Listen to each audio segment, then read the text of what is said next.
Hey everybody, my name is Kate Zeckley. I'm with Salons for Life, and I today am with Laure Porché. Hi, Laure. Hi. Where are you calling in from? From France. From Actually, from France. my mother's house. Wonderful. Laura is actually a dear friend of mine. We've been working together for a while. It's almost like a decade, probably. hmm I'm calling in from Florida, where I now live, but we met in New York at a little theater in Bushwick. In the garage. And a garage. Yeah, it wasn't even a theater. It was a garage in Bushwick. And Laure choreographed. Didn't you choreograph Yeah, Piaget. something? And then we reached back out. I ended up directing your one-woman show. hmm And then did a lot of theater things. And then we both took a break from theater to go more into like a wellness path and a healing path. And then here we are today. So why don't you talk a little bit about your artistic journey and your therapist, how that merged into your therapist journey, and then where you are now? Well, that's yeah, it's kind of interesting. I think I kind of always knew that I would end up being a therapist because my mom was a therapist, and it's just like I don't know, it was meant to be. But I kind of wanted to have fun before that. Not that I don't have fun as a therapist, but so I was an artist. I was a performer for a good 15 years, a dancer and an actress and a singer. And what was interesting was a transition happened while I was in New York, and I was working with you at the time, actually. And we were working on this one woman show that was about my great grandmother and like her exile from Russia to France and like the trauma around that and belonging on Earth and stuff. And if I remember correctly, I started training in family constellation Yeah. as we were kind of finishing that show and like starting to play it, perform it around. So the transition was actually a really smooth one because I was in the middle of those themes, and then I was in this family constellation training where we work on transgenerational trauma and like what happens, what gets passed down, and the Where does that family technique derive from? loyalties. Actually, originally from the Zulus, the creator of the technique, who is Bert Hellinger, a German missionary in the 50s, I think, stayed for 15 years, and he lived with the Zulus, and he observed their relationship to ancestors and to family hierarchy and order. And when and that got into his work, and then he did a lot of like primal scream. He did a lot of like training as a psychologist also in Germany at the time, and he kind of mixed all that in this modality that kind of really pulls from sorry, like my English is No, deserted. you're good. But I've experienced it too, and it's very interesting because it not only works with you and your own body, but the bodies of other people yeah. in space. And I find that to be really helpful because it externalizes kind of what is happening in here, whether you know it Yes. consciously or subconsciously. Yeah, no, it's a spatial representation. It's further than that, because this is the kind of magic that happens where you start feeling things that don't belong to you. But the spatial representation, the aspect of that, of like taking your system out of yourself and having like a spatial representation of it, is so helpful. Sometimes it's enough, people just need to see the actual spatial dynamics Yeah. to really understand, to be like, oh, okay, that's what's happening, that's where I Yeah. am. Yeah, what's happening out there is reflective of what's happening in here. And by Yeah, being able to see it and experience it, not out of the confines of your own head, I found to be extraordinarily helpful. yeah, I agree. And that's the point of creativity. That's why I also like to work with creativity, because I feel it's the same thing, because whatever you're creating, your subconscious is going to pour out into it. And so if you start being able to look at that, and not just creation for creation, but like actually pull from your own experience and your deeper sensation to create something, and then be able to look at that thing that you've created and be like, okay, what's in there? Start having a conversation with what you've made. And then maybe change that, or like be like, oh, I can see that dynamic is present, and how could I shift it into something else? And that's when I started doing, I as a client, I do a form of art therapy where you draw and then you modify your drawing by cutting into it and like, or adding stuff. And that's super, for me, it feels like constellation, like it's the same. It feels the same. So I know you went from more performance into family constellations, and then I know you added in some other modalities too that you practice, like craniosacral, things like that. Yeah, I do craniosacral therapy and polarity therapy, and also train in shamanism, and a bunch of other things actually. And I did a lot of inner child work as a client, and also as a therapist. So what is inner child work? Because I see that on Instagram now, like everywhere, all of a sudden. I know, right? But nobody ever explains what it is. It's just like, you got an inner child, now it needs to be healed. And so I think, the title of the salon that you're going to do is Blast from the Past, a date with your inner child. So what does that mean?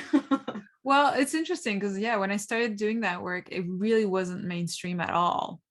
And now, I recently started on being more active on Instagram, and I saw this everywhere. I was like, inner child healing. I was like, oh my God, like what happened? Where was I?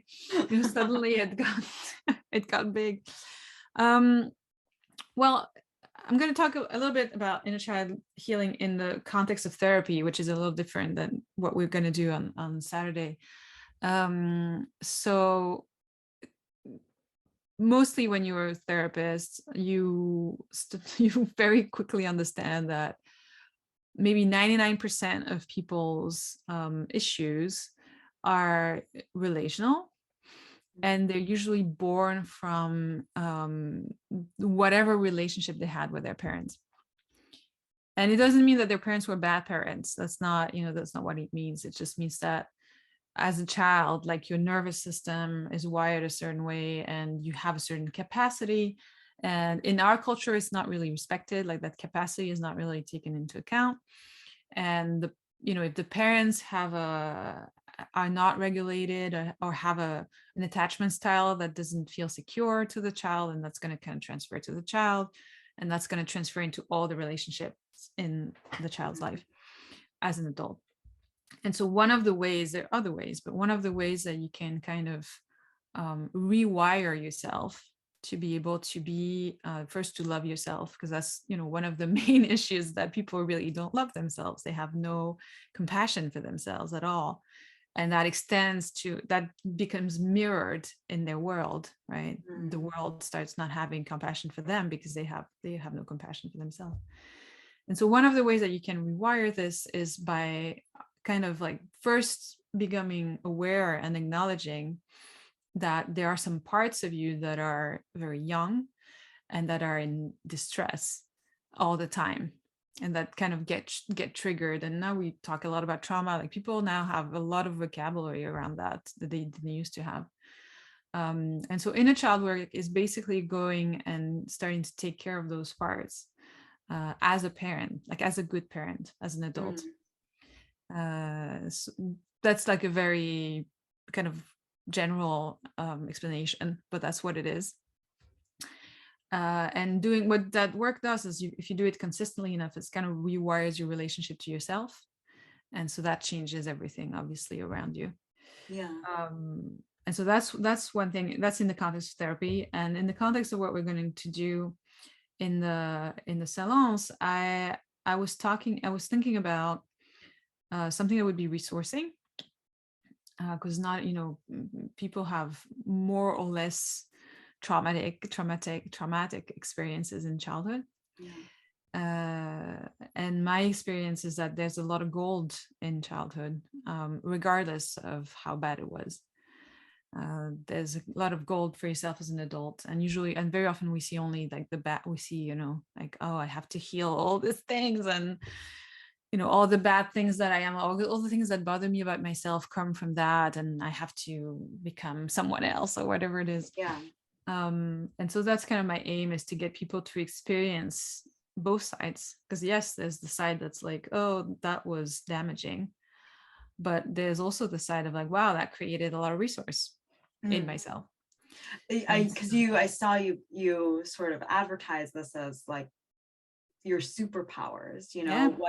what maybe the things that cause the most pain in the past can be your superpowers today, if you so do the work and It's finding out not even not even doing the work. It's like it's not like I don't it's not a question of minimizing trauma, because very often people say, oh, if everything happens for a reason, and what doesn't make you stronger, and that's a terrible approach to trauma in general, and like invalidating people's pain. That's not an idea. But the idea is like the adaptive, you have to adapt in order to survive as a child, right? And any adaptive behavior that you develop has a dark side, like a side that's going to kind of impede you in your life. But it also has it also creates an ability that not everybody has. There's something about that aspect, and I can give like an example, which is very simple, and I probably will use it in the workshop, which is, for me, one of my coping behavior was escape through fiction and imagination, right? Likewise. Right? So the dark side of that is like, we're great at escaping reality. It's like, it's not great, because as an adult, right? We can very easily leave or be in denial or be addicted to fiction. Like, I know I tend to be addicted to fiction. Like that creates like an kind of an avenue that's not so great to deal with reality and to build your life.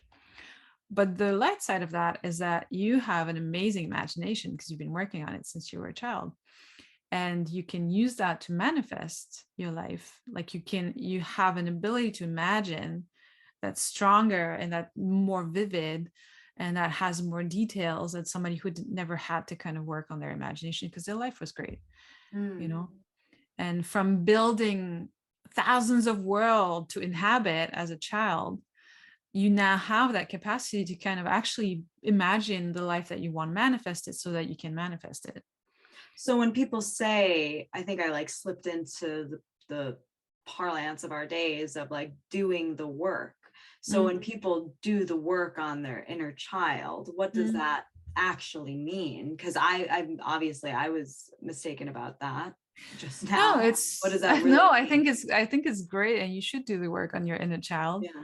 But I was just saying, the theme of that workshop is not exactly that. It's more about seeing the richness of what you have, regardless of whether, and you might decide to go and do the work so that part that's less savory, let's say, like if you have developed that adaptive behavior, and you have those two ways in front of you, even if you don't do the work, you can start appreciating the way that brings you more richness in your life. And you can start being more aware of it. Be like, okay, I have this great ability for imagination. Am I going to use it for escape, or am I going to use it for manifesting? Right. Choice is power, and something that you didn't choose, that's something that just happened and the body responded, right?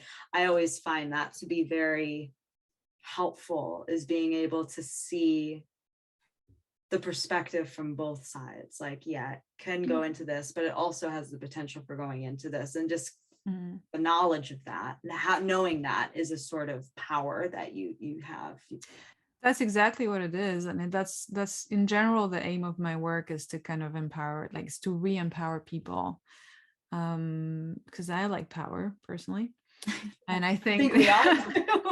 As you might know, it has a bad rep, but I think actually it's, it shouldn't have a bad rep. It's really important to be aware of the power that you do have. Because obviously there's a lot of things that we don't have power over, but there's also a lot of things that we do have power, and I'm always for doing the work. Like if you say, if you do the work, the inner child work, like you do it in the context of therapy and you actually do it consistently, it will change your life because it will change your relationship to yourself. And so that will change everything else. So I'm always a great advocate to do that. But this context of the salon is not a context of therapy, and I can't, people don't sign up for that. So I'm more interested in, okay, how can I first have them get an embodied experience of that, of what we're exploring in this case, and give them some resource that would bring more power to them in their life, which is always what I'm aiming to do. And that's really very much a central tenet of the salons, like the come as you are, bringing your own lived experience, and through art, through therapeutic modalities, through a blend of the two, being able to see that it is your power. Your lived experience is your power. And when you have a better handle of all of it, what it is, for better, for worse, just kind of taking ownership, that leads to a really not only individually responsible person, but a socially conscious and responsible person. Because if you have all that happening to you, then compassion manifests that, other people must be going through this too, and have their own thing that you never really know what they're dealing with. So extending the compassion to that too. Yeah, and I'm always, most of my work focuses on knowing yourself really well.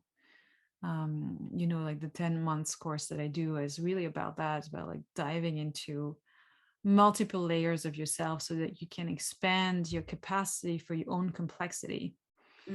And stop, because we live in a world that's very kind of black and white. You have to be this or you have to be that, or there's not a lot of room for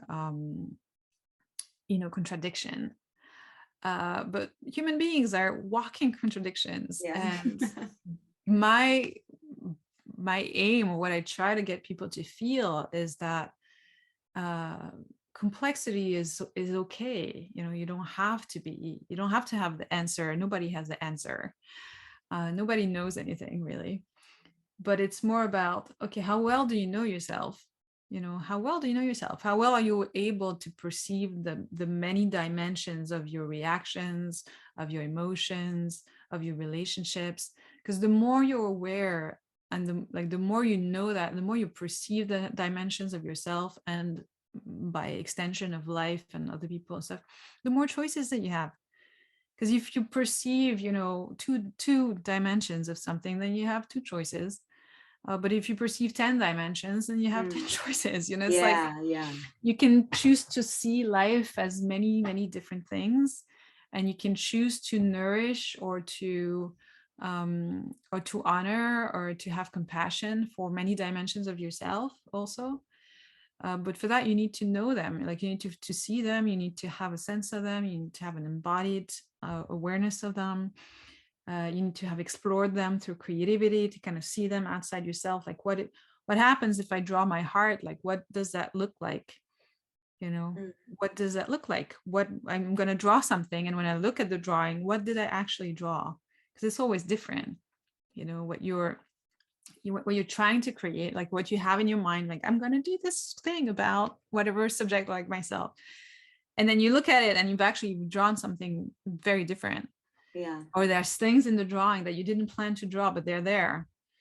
And so that's a conversation, like it gives you information about what's there. It's like your dream, it's like dream interpretation. We do some dream interpretation in my course because I love that, because it's the same. Your dreams are telling you something about yourself that you don't know.